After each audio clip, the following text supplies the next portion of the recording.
Welcome to my 27 mini blog. দিনটা ছিল 14ই March. সবাইকে জানাই হ্যাপি হোলি।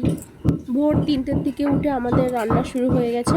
ওইখানে ছোট কাকিমা আর এদিকে মেজো কাকিমা রান্না করছে, আর সামনেটা তো মা রান্না করছে। দেখলেই এত ভোরে রান্না হওয়ার কারণ হচ্ছে যে আজ আমাদের ব্রহ্মা পুজো। কেউ আগের দিন রাতে রান্না করে রাখে, কেউ ভোরবেলা উঠে রান্না করে। আর এই আগে থেকে রান্না করে রাখার কারণ হচ্ছে যতক্ষণ পুজো হবে ততক্ষণ উনুন জ্বালানো চলবে না।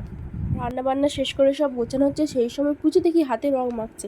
ওকে জিজ্ঞাসা করলাম কী করবি, বলছে চলো আদিকে রং মাখাবো, আদি ঘুমাচ্ছে। আর এদিকে দেখো ও উঠে পড়েছে, আর পুজো এদিকে ভয়ে ছুটে গিয়ে বাথরুমে ঢুকে পড়েছে। আর আদিও হাতে রং নিয়ে বাথরুমের বাইরে দাঁড়িয়ে অপেক্ষা করছে কখন ও বেরোবে আর ওকে রং মাখাবে।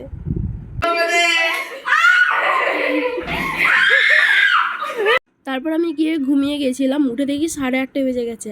আর এরা এইদিকে রং খেলতে শুরু করে দিয়েছে অলরেডি। আমি দেখতে গেছি কে কে রং খেলতে, আর এখানে আমাকে এমন ছুটিছে রং মাখাবে বলে।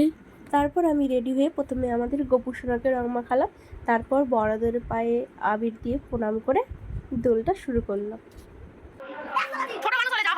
বেচারা ছোট মানুষ হাত পায়নি বলে চেয়ার নিয়ে সবার গালেতে মাথায় রং মাখাচ্ছে, কি অবস্থা। তারপর মা বললো যাও পুজোটা দিয়ে এসো, সেই জন্য আমি থালায় সব সাজিয়ে নিয়ে পুজো দিতে গেছিলাম।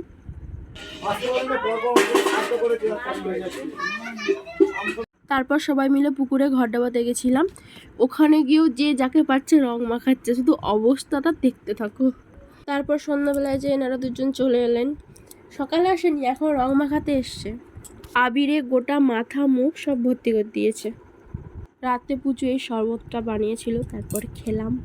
আজকে এখান পর্যন্ত। এই ব্লগটা কেমন লাগলো জানিও, আর বেশি বেশি করে লাইক করে দিও। টাটা।